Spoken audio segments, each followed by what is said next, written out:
Hello, everyone. So I just wanted to do kind of a review of the Moody's upgrade.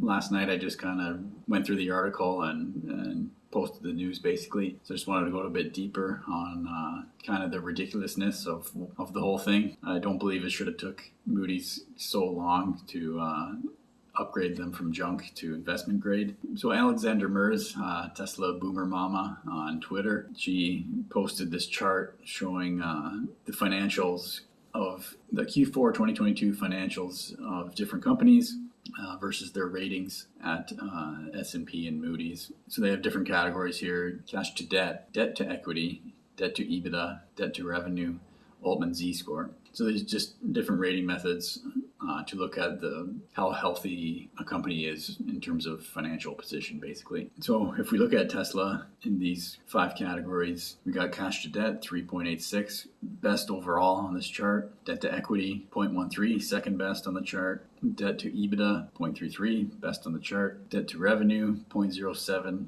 best on the chart. Altman Z-score 12.87. second best on this whole chart. We have 28 different companies on this chart, and they're ranked by market cap. And then at the bottom here, we have other automotive companies for comparison as well. Despite being best overall in 3 out of 5 categories and only second best in 2 out of 5 of the categories, the rating of BA1 before this upgrade, they were third last, the only one to be rated in the junk level. Now, Alexandra had pointed this out earlier and said, hey, what's going on here? Like, why is Tesla rated so low? Like this was months ago now, because S&P had recently upgraded Tesla, and I think that's around the time when I started questioning, well, why hasn't Moody's? And basically they came out and they said, well, they don't have enough vehicles in their product lineup. Okay, well, if that's the case, well, number one, so is Moody's the source to go to decide an automotive strategy? Is that who you want to follow? No, Moody's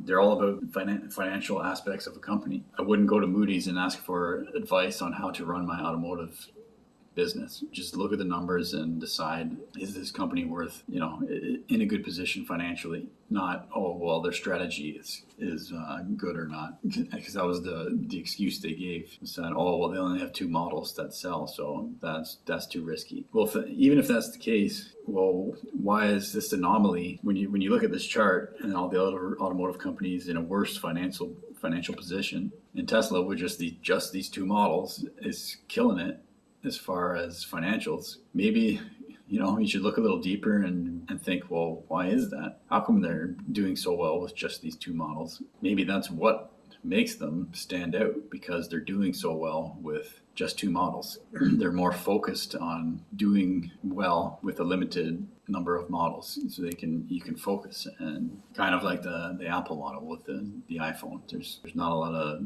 variation there. So looking at these financial metrics of other automotive companies with much worse ratings in all these categories, they were all investment grade despite having worse financial position than Tesla. So it didn't make any sense, and I think it kind of takes away from Moody's credibility. They're focused on the financials of the overall market.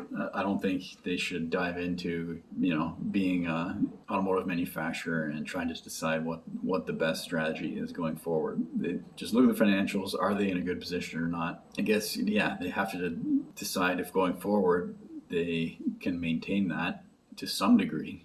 But to say that it's junk when they're doing so well, I just can't give them credit for that. So yeah, I just wanted to point that out. And I guess, Alexandra Mers was working with somebody, with a reporter, and apparently there was some influence there that may have influenced Moody's to finally upgrade Tesla from junk to investment grade. Only the very bottom of the investment grade, but just barely eking into that category now. So basically they're putting General Motors in that same category, BAA3 on this chart, which was from February 15th, 2023, but very different financial situations. You can see that let's look at the different categories for GM. Cash to debt 0.27, whereas Tesla is 3.86. The lower the number there, the worse the situation. Debt to equity Here you want a low number. Tesla's 0.13, GM 1.71. Debt to EBITDA. Here you want a low number too. Tesla 0.33, General Motors 4.85. Debt to revenue. Tesla 0.07,